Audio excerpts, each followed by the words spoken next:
A ver, cuando pensamos en la conquista española, casi siempre nos viene a la mente una victoria rapidísima, ¿verdad?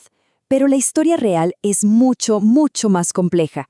Es una de resistencia, de ingenio y de una lucha que se extendió por siglos. Hoy vamos a analizar esas tácticas que nos demuestran que la conquista fue de todo menos algo sencillo. La historia que nos suelen contar es la de un grupito de conquistadores que en muy poco tiempo derribaron imperios enteros. Pero, ¿realmente fue así de simple? Pues, la respuesta corta es que no, para nada. En lugar de una derrota casi instantánea, lo que de verdad ocurrió fue un proceso larguísimo, muy disputado. No fue una rendición, fue una auténtica guerra de desgaste que duró siglos y que estuvo marcada por una capacidad de adaptación y una resiliencia increíbles. Miren, esta línea de tiempo lo deja clarísimo. La caída de Tenochtitlan en 1521 fue solo el principio. El avance español se topó con una resistencia feroz y continua por todas partes. Desde las guerras en el norte de México, como la del Mixtón o la Chichimeca, hasta la conquista del último bastión maya casi 180 años después. La lucha fue constante. Ok, primera gran adaptación. Frente a un enemigo con armas de fuego, con acero, con caballería, la respuesta fue estratégica. Había que cambiar las reglas del juego. Los pueblos indígenas, muy inteligentemente, se negaron a pelear en los términos que favorecían a los españoles. Y aquí vemos perfectamente ese choque de estrategias. Los españoles buscaban la batalla decisiva, el enfrentamiento frontal en campo abierto donde su caballería y sus formaciones eran letales.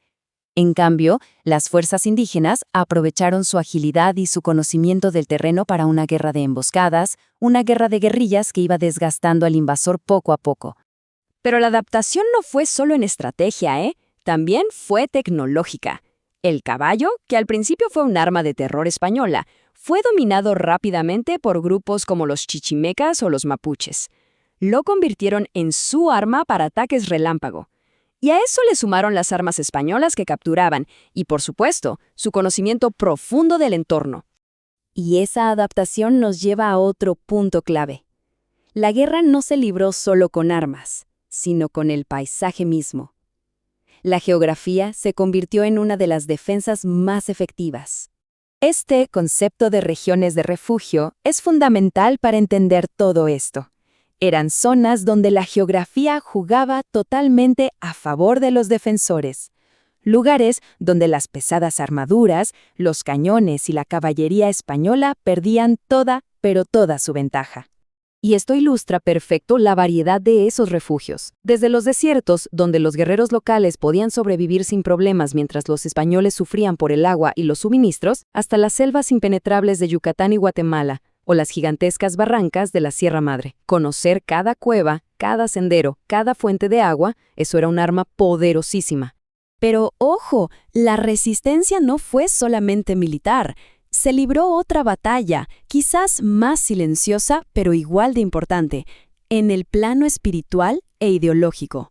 Una lucha tremenda por preservar la identidad y la visión del mundo frente a la evangelización forzada. Y aquí vemos una de las estrategias culturales más sofisticadas y, la verdad, brillantes, el sincretismo. No se trataba de una conversión total, sino de una adaptación muy inteligente. Permitía mantener vivas las tradiciones ancestrales bajo un velo de cristianismo que, era aceptable para las autoridades coloniales. Esta tabla es reveladora, es una genialidad. Por fuera se veneraba a un santo católico, pero en realidad se estaba adorando a una deidad prehispánica con características parecidas. Se participaba en una fiesta cristiana, sí, pero coincidía con una fecha ritual antigua, lo que permitía que la celebración original continuara en secreto. Fue una forma increíble de resistir y preservar la cultura a plena vista. Claro que no toda la resistencia cultural fue tan sutil. También hubo rebeliones espirituales directas, como el famoso movimiento del Taquiongo en los Andes. Este movimiento llamaba a rechazar por completo al dios cristiano y profetizaba que las deidades andinas regresarían para expulsar a los invasores y restaurar el orden del mundo. Y aquí la historia se vuelve todavía más compleja.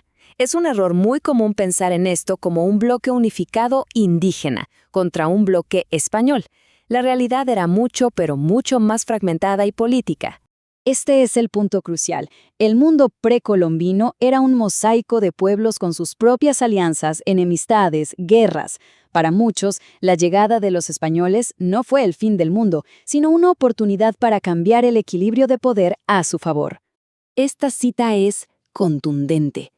Los ejércitos que tomaron Tenochtitlan, o que expandieron el dominio español, estaban compuestos en su mayoría por guerreros indígenas. Los españoles serán a menudo una pequeña élite militar que dependía por completo de sus aliados locales. Sin ellos, simplemente no lo hubieran logrado. Entonces, ¿por qué se aliaban? Pues por razones puramente estratégicas y políticas. Para grupos como los tlaxcaltecas, era la gran oportunidad de derrotar a sus enemigos mortales, los mexicas. Para otros, era una forma de negociar un lugar privilegiado en el nuevo sistema colonial, obteniendo títulos, tierras y poder. Se veían a sí mismos como conquistadores, no como conquistados. Y esta es la pregunta central, ¿no?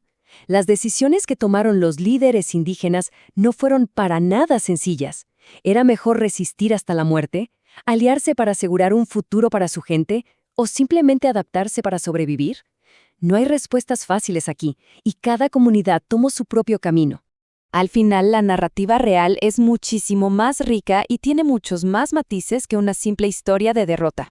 Es una historia de guerra, sí, pero también de diplomacia, de alianzas estratégicas, de una capacidad increíble de adaptación cultural y de una resiliencia que se manifestó durante siglos enteros. Y con esto nos quedamos con una última pregunta. ¿Cómo resuenan hoy estas historias de resistencia, de adaptación, de negociación? Entender esta historia tan compleja de hace siglos es clave para comprender las luchas, la identidad y la supervivencia de los pueblos indígenas en la actualidad. Gracias por acompañarnos en este análisis.